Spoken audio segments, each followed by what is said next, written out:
how do we prepare for these next for what's coming? And first of all, what is coming? What is it? You know, and how does that affect us? And how does that affect our families, our children, the people that we love, and perhaps not people that we love, but you know, people, our neighbors, right? People that we care about in a way. Um, and I think the best way to describe what's coming is with just one word: uncertainty. And uncertainty is a very tricky feeling to navigate because it triggers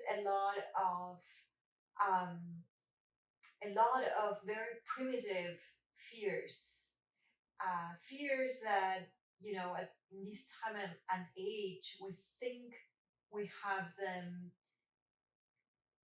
kind of, we're over them, you know, we think we have tamed them, and it's not the case, right? Because they are like somewhere here in the primitive brain in a way. And that is the fear of homelessness, the fear of um, you know, the safety, not being safe, um, the fear of not belonging, of being an outsider. Um, and that's what uncertainty triggers. It triggers fears that are very much related with that part of the brain um, that is very tribal in a way. And that is the number one thing that I've noticed about all of these interviews and all of these content that I have been watching. They have these, you know, very precise timeline that is like, okay, we have 2 years, but we have 2 years until what precisely?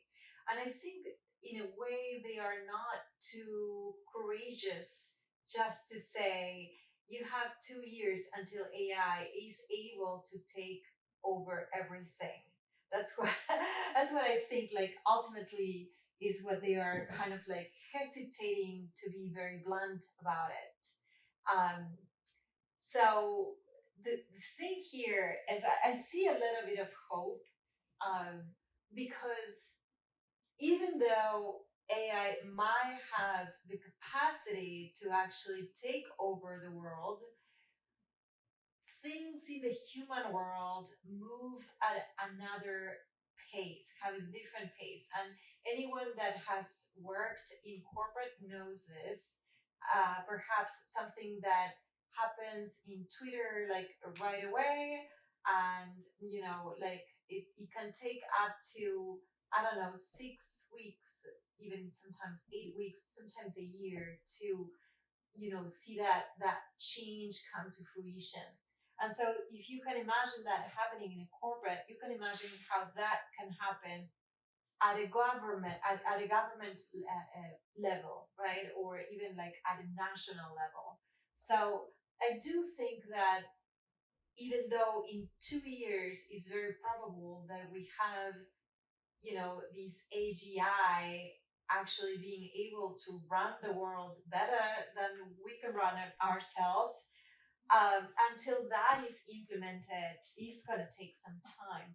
And call me a witch, whatever, I just have this impression that that time is about 10 years until these processes are fully implemented and we can now be completely hands off and let these, you know, system run things for us.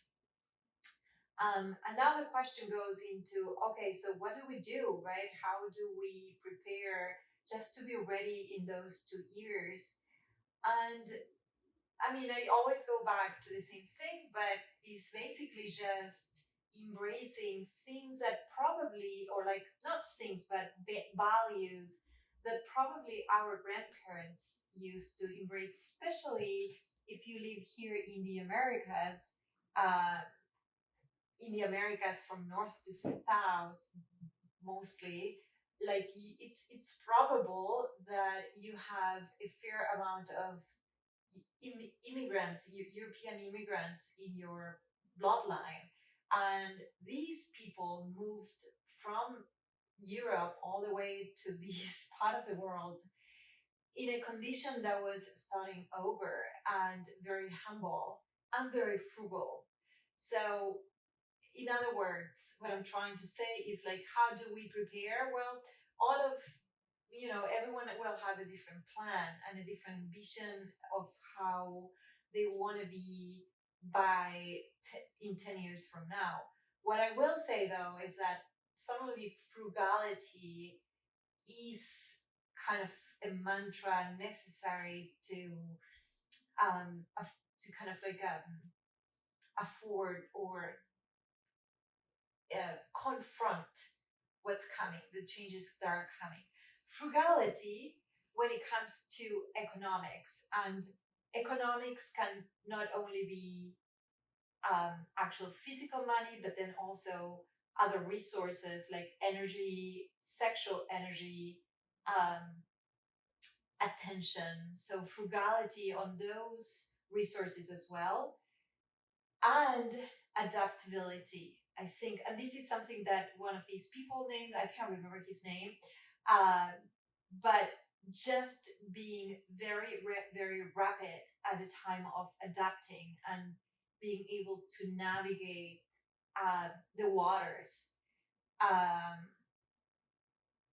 Really, any cognitive field out there is going to be impacted by these machines. The truth is that there are these these big things happening outside of our limits, our borders, and no one in house really watching or paying attention to how this thing is reproducing.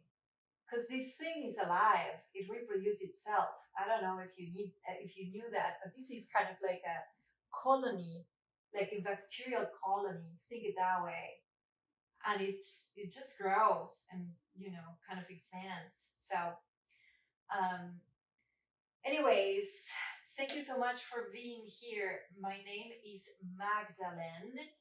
I do these videos so I can learn how to articulate my ideas better, and I have a lot of ideas. So if you want to check me out, just go ahead and click in the link below, go to my Substack, and learn a little bit more about my POV in this world. It's going to be fun, I promise. Thank you.